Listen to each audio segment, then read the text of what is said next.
After an alien invasion colonizes the world, unbreachable walls are built around cities to control mankind. One such wall separates the Bauman family's youngest son, and in a desperate attempt to reunite with him, the father will attempt to cross the wall illegally. However, this attempt is sabotaged when a resistance group bombs the gateway, making Will the sole unfortunate survivor. While he gets arrested by the police, his wife Katie cycles around Los Angeles, seeking insulin for her diabetic nephew. She comes across a retired nurse and offers to trade the insulin for a bottle of expensive wine, only to realize she's about to get scammed with expired meds. However, when she calls off the deal, the woman refuses to comply, forcing Katie to channel her inner Mrs. Smith. She grabs her bottle and leaves the facility at gunpoint. Meanwhile, her son Bram kickstarts his side hustle at school, trading oranges for various grocery items, something people have been doing to combat the plummeting economy. Katie returns home to a bench-warming sister who nags her to arrange her son's meds ASAP, but she finally gives her the shut-up call and decides to head out to look for her missing husband instead. Despite only minutes left to the city lockdown, Katie sprints off on her warp-speed bicycle to a friend's house. However, despite him knowing where Will is right now, he doesn't tell her anything. By the time she heads back, the alarms start blaring with alien drones waiting to fry anyone to dust. To take cover, she hides under a police van, from where she witnesses a man being arrested and barely makes it home a while later. The following morning, Katie continues the search mission and visits an old friend of hers, Eric, who has been to war with Will. He doesn't know about the runaway either but suggests that she start checking hospitals. Later, as she visits one, although Katie fails to find any info on Will, she does manage to snag enough insulin to start her own business. She also learns about the gateway bombing and that the resistance group was involved, and later calls Eric to ask him about it in code words, only to learn he has no idea. Meanwhile, Will, who has been impersonating a measly car mechanic since the invasion, gets busted and turns out to be an ex-military ranger and FBI special agent. This upgrade on his resume brings him to a rich man, Alan's building, who happens to be a government official and wants to hire him as his lackey. He explains how the aliens whose boots he's been licking are displeased with the recent surge in freedom fighters and want them eliminated. He further gives him the name of the supposed leader, Geronimo, who is behind the uprising. Initially, Will tells him to buzz off, but when he bribes him with money and threatens his family's safety, Will's morality begins to crumble. He returns home to his family and a hot night of lovemaking, which is soon spoiled when he tells Katie about Alan's offer. She lectures him on how much of a shitty person he is, and they argue over their son, who got lost in another city during the invasion. When it reaches a stalemate, they both fall asleep, only to wake up to the smell of eggs and bacon, something they'd been too broke to afford. It turns out that Alan has broken into their house with his men in Black Army and tried to win them over with breakfast. However, Katie still holds her ground. Noticing this, Alan offers to let her reopen her bar and help them get their missing son back. Her upstanding morals get easily sold at the latter, and Will takes on his new job. The next morning, Katie visits a local old home where she meets up with Eric and his boss, Quayle, happily revealing that they now have an insider in the enemy's den. It turns out that they are the leaders of the resistance group and Katie is a part of them, something that Will isn't aware of. Meanwhile, Will's friend from the car shop gets arrested by the police for some reason, and his family is left stranded. On the other hand, Will starts his new job and meets Jennifer, a team member, whom he tries very hard to raise up, only to be put in his place. It turns out, although Will imagined himself in the departmental head seat quite a few times, he's merely a lackey under the command of their fierce head, Phyllis. For his first job, she hands him the profile of the guy who was tipped to plant the gateway bomb and tells Will to find him. He partners up with the king of sloth, Bo, and they head to the suspect's girlfriend's house. Back in the city, Katie reopens her dusty bar after months and reminisces about her missing son. Eric pays her a visit and tells her to milk Will for info regarding the gateway bombing, which he suspects that police are looking into. Meanwhile, Will bribes the kids around the girlfriend's building with some soda for information, and doesn't buy it when she begins the sob story of her shitty boyfriend and their long-over relationship. He even tries to flirt with her by offering a can of Pepsi, but once again, fails like a loser. He leaves but waits at the back door for the boyfriend to come running out, which he does, and after a cat-and-mouse chase, Will manages to capture him. In the rich zone, Katie's waitress sister, Maddie, gets rizzed up by some rich prick who tells her she's too broke to be his girlfriend, after spending the night with her. Meanwhile, Will finds his mechanic friend in prison and promises to help him out, only to be labeled as a money-hungry, selfish punk. After getting his hopes crushed by Phyllis, Will heads back to find his friend's family, only to find they're already taking refuge at his place. Now this family needs to go into hiding because according to alien rules, all the convicts along with their families must be sent to what's called the factory, which is just a fancy place where you are worked to the bone until you die. To keep this from happening, Will takes advantage of his new and improved nepotism card and crosses borders to meet with a friend who deals with such cases and ensures the family's safety. Katie fishes for information from Will and learns about the recent capture he has made and his ultimate goal to find Geronimo. Startled with this info, she immediately heads to Quayle and relays it to him while he talks her into believing she's spying on her husband for the greater good. Will returns to his friend and reassures him his family is safe, right before he sets out to the factory where he's stripped naked and treated with radiation. That night, Will receives an urgent call when the police department is about to break into the enemy's den. As soon as he leaves, Katie rushes to the nearest PCO and tells Eric about it, only for the resistance group to sabotage the police department's work by getting there first and shooting their own men. When Will gets there, he suspects they have a rat among them. The next morning, Geronimo's podcast airs on the radio, in which he talks about the atrocities of the occupation and how it's been butchering their men.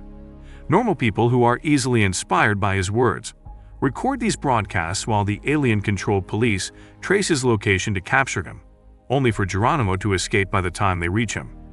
Meanwhile, Katie takes on her first job with the resistance and attempts to steal supplies from a truck heading to the rich zone.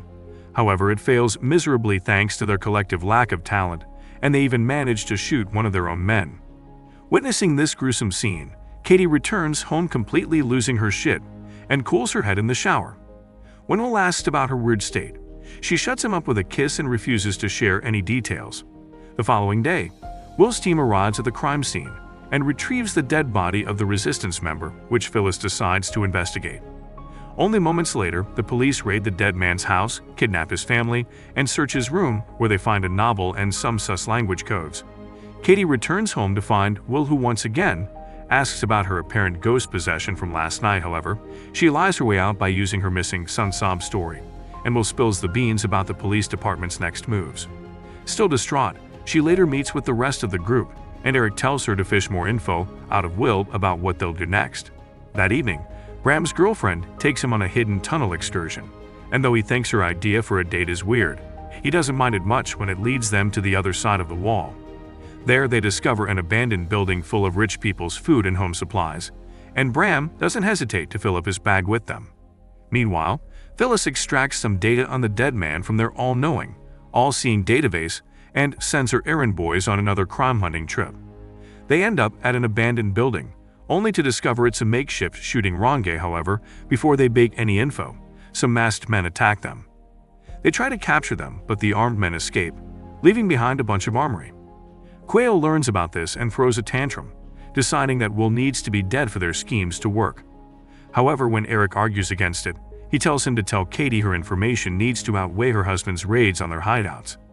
Eric heads to her bar and conveys the message to her, threatening to eliminate Will if he proves more to be a threat than an asset.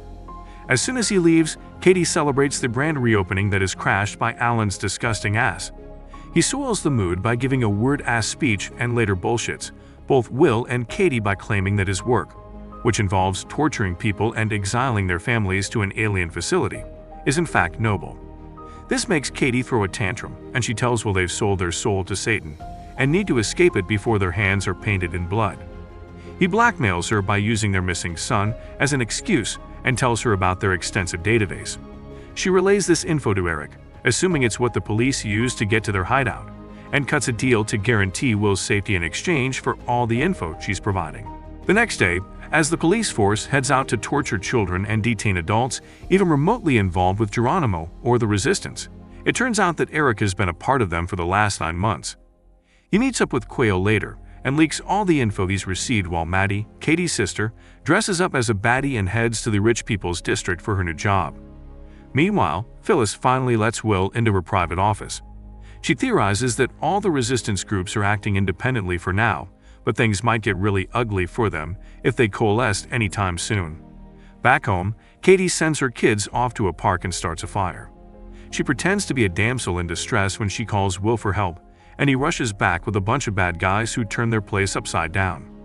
She claims somebody threw a bomb, and he assumes it's somebody from the resistance group. The emotional baggage on the mommy's boy makes him lash out at Jennifer, whom he assumes is a double agent, only for her to argue against it. Later, Katie is taken to the headquarters where Phyllis interrogates her alone and finds her explanation of the event rather inconsistent and fishy. In fact, since she finds Katie very beautiful, Phyllis assumes she has a second guy who's so thirsty for her attention that he's willing to set her house on fire. She also opens up about her days as a cheating wife and the adultery adventures that she kept from her husband, and him being the simp he is, never suspected her. She assumes Will is the same and would never suspect her if she does find herself a pastime fling. This enrages Katie, and she leaves the room at once.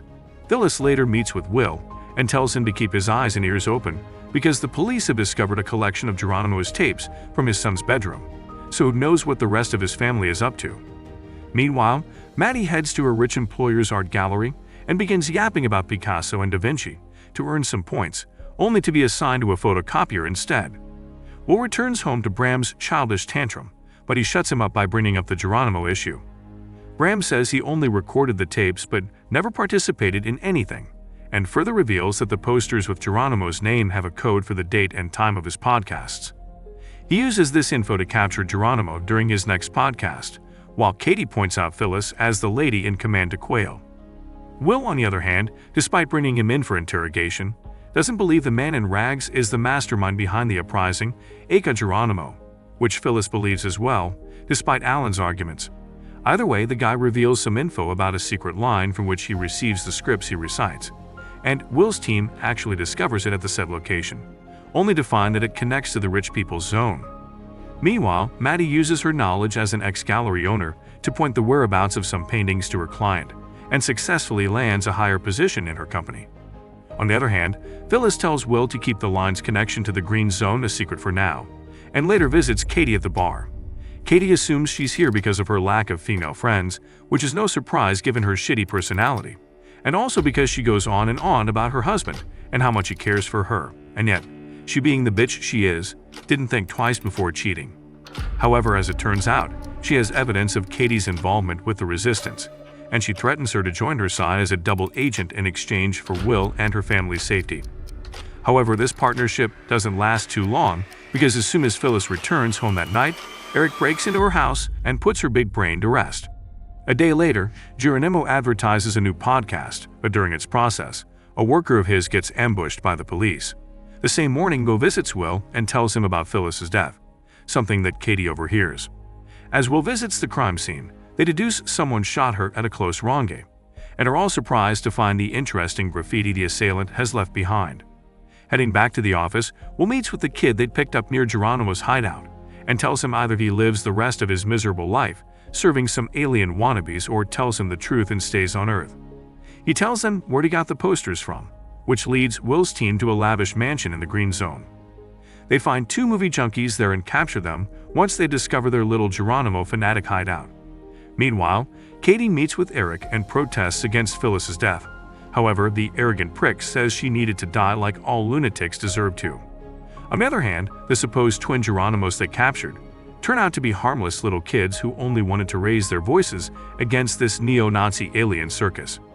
This really blows Will's fuse, and Alan only makes it worse when he says he wanted the leader of the opposition, not some wannabe hipsters, in exchange for his missing son.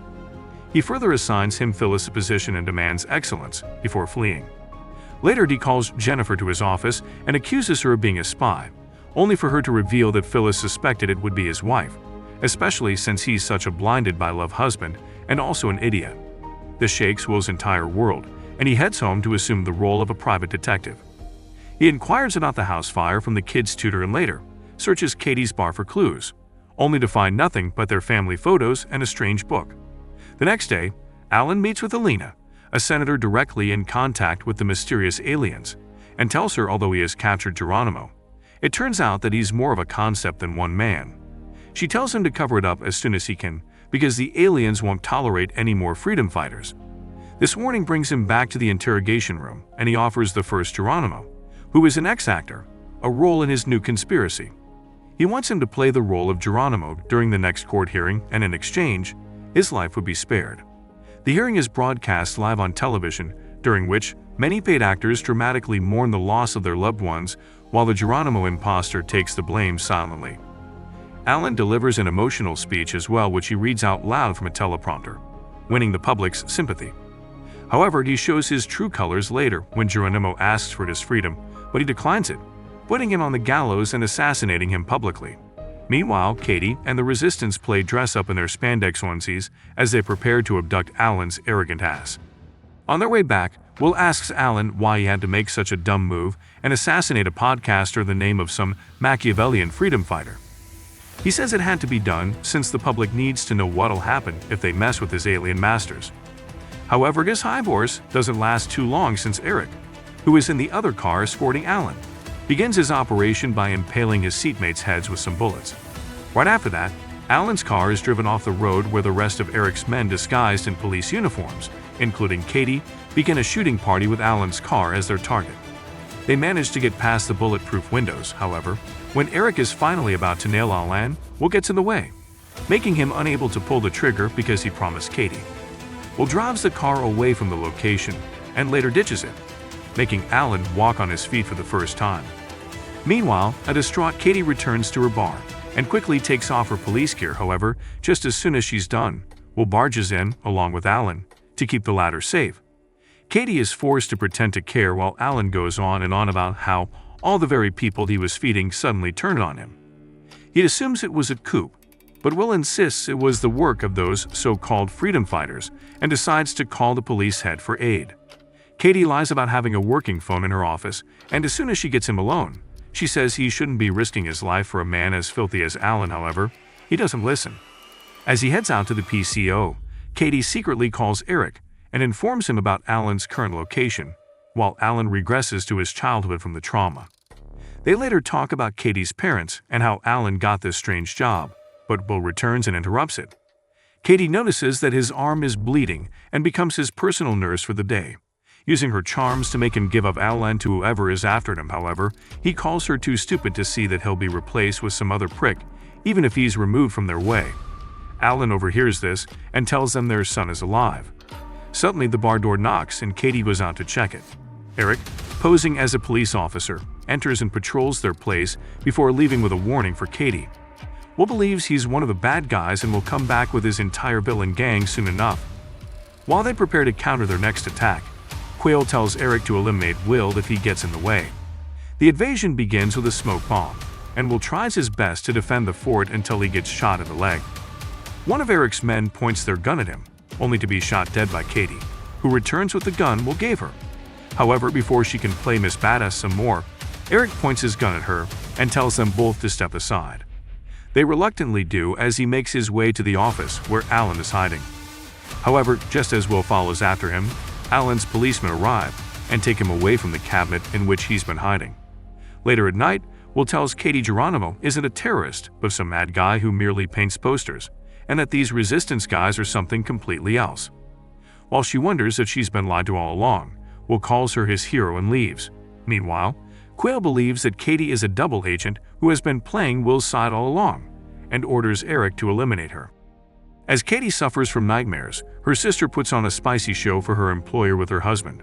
On the other hand, Katie's children's tutor, who is part of a cult that suffers from Stockholm Syndrome and worships aliens, brainwashes her into believing it too, while the mother cycles around town like some widow, only to find that her fellow freedom fighters have all vanished. Meanwhile, Will's team digs into Eric's true identity, and for that, he recommends Alan authorize Jennifer to use their database. When they visit his first address, a bomb blows the officers into smithereens as Will and Beau barely save their own asses. Upon further investigation, they discover that on top of being a terrorist, he was socially inept and barely interacted with anyone. Meanwhile, Eric attacks a mortuary truck and retrieves a black man's body, which he and Quayle burn up in a make-believe car accident, in an attempt to cut the trail on Eric. When Will gets to the crime scene, he believes it would be too easy a death for somebody who has 100 different identities, infiltrated the police force, and even had a gun on his wife. He later tells Jennifer to narrow her search on the database down to a black man with a military background. Katie, on the other hand, receives a coded message from Eric and uses her novel to break it down. She later meets up with him at the edge of a cliff where he explains his daddy issues and villain origin arc to her.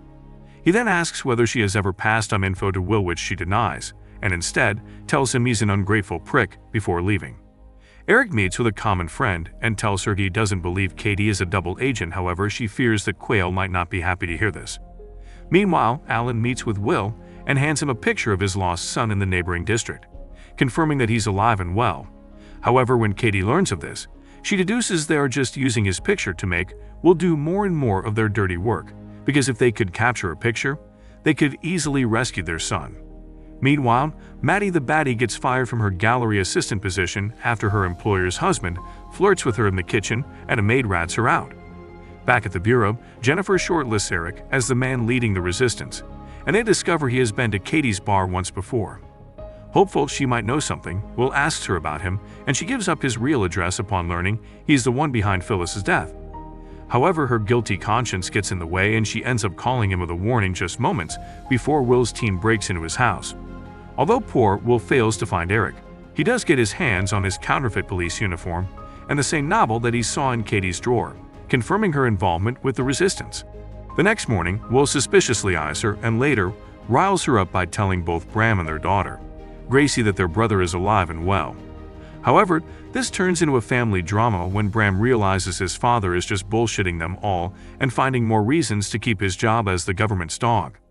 As he leaves after throwing a tantrum, Katie questions Will why he said something like this without consulting with her first, but he leaves after refusing to admit he's wrong.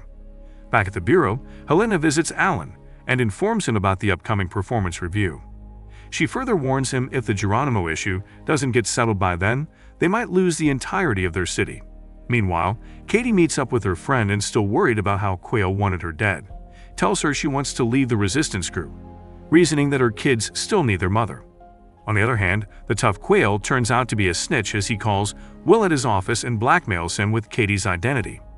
He invites him to a meeting on a bus alone and Will complies. There, Quayle's greedy ass agrees to trade Eric for a huge mansion in the rich zone and a truck full of groceries, which Will reluctantly agrees to. Meanwhile, Eric meets up with a tech guide, Eckhart, who tells him about their plan to abduct a VIP who is supposedly visiting the city in a few days. He wants to collaborate because although they have enough brains, they lack the muscle to carry it out. He passes this on to Quayle, who is still obsessed with the idea to get rid of Katie, much to Eric's annoyance. Later, as Will returns home, he tells Katie about how Quayle came up to him with a deal and wonders if she'll pass it on. She does immediately leave the house and heads to meet with Eric. However, he refuses to believe her. In fact, when he later asks Quayle about it, he paints her as the ultimate villain, making Eric doubt her loyalty. On the other hand, Bram and his teacher finally manage to create a telescope and discover that the factory is an alien facility set up on the moon. The following day, Alan meets with Quayle, and although he asks why he should trust a man who's about to stab his friends in the back, he cuts the deal with him to capture Eric.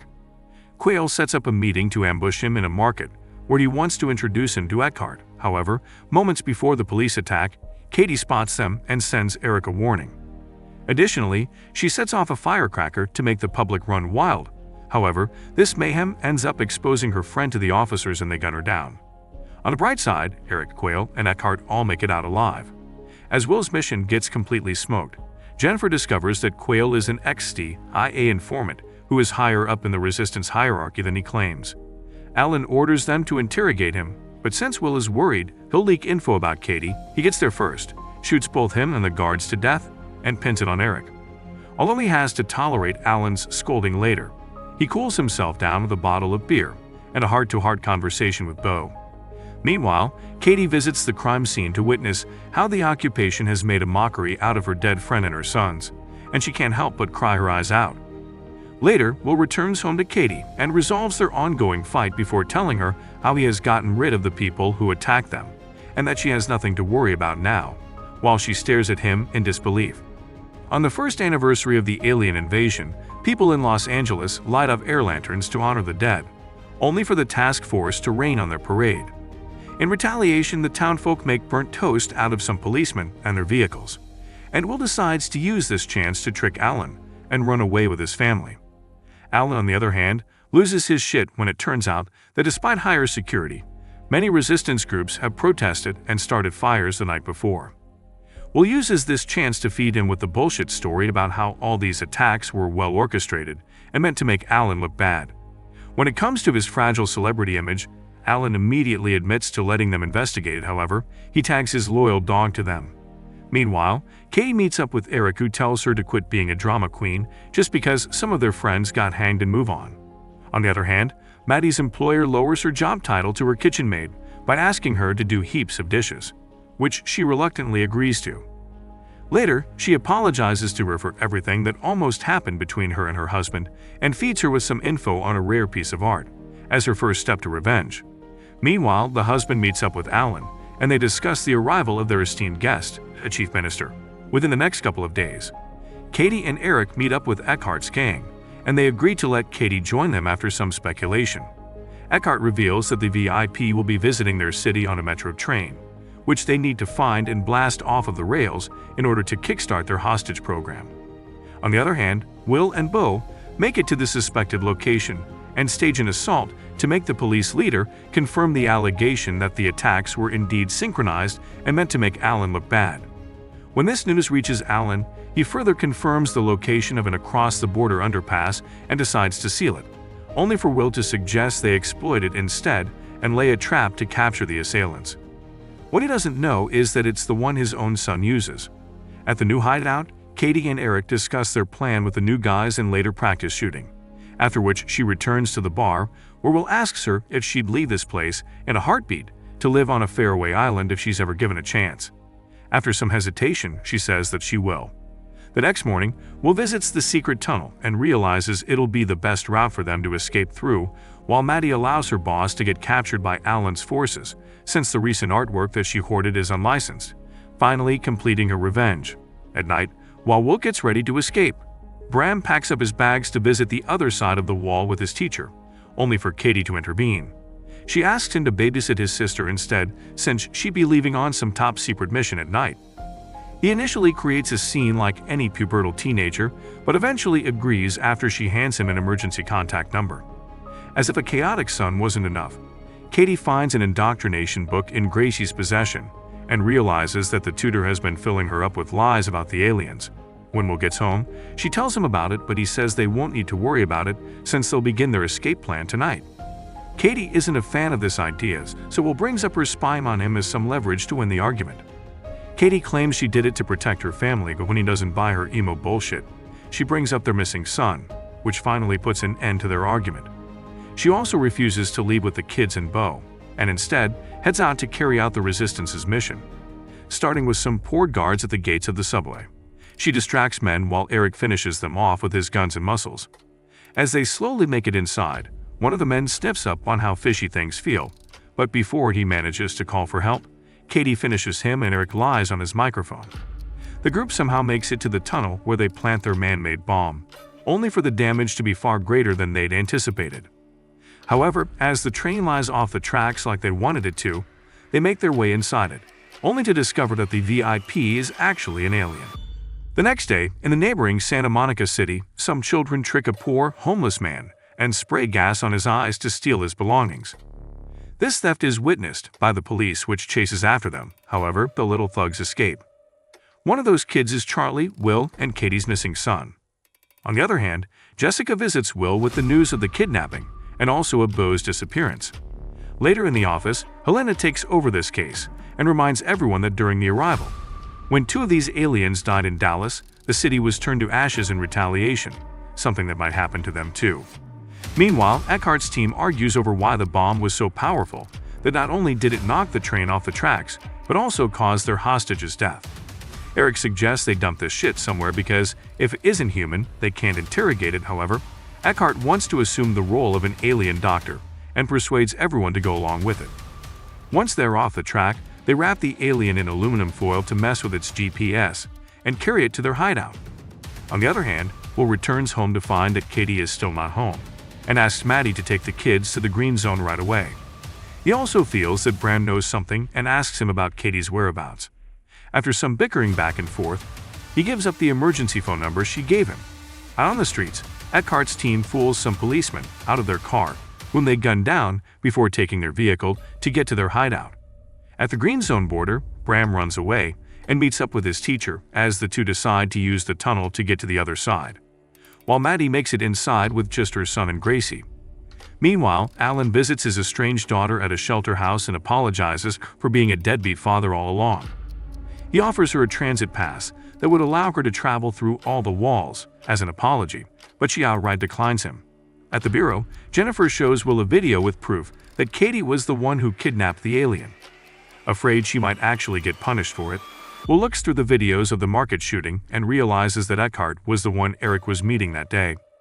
He pulls his address out of the database and asks Jennifer for a 20-minute head start, so he can rescue Katie before the policemen break into the loft.